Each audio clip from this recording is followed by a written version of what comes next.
In this video, we're going to learn how to customize the user interface for Amazon Sumerian. So let's get started. All right, I'm here in my scene. If I want to move some things around, some panels around in my scene, all I need to do is just hover over the barrier between the panels and the canvas, and I can expand these panels. I can do the same between panels themselves, so I can drag the assets up or drag it down. And I can do that also with the inspector panel on the right.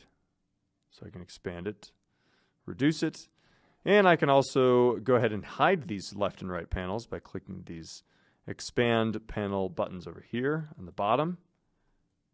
And I'm operating within my scene.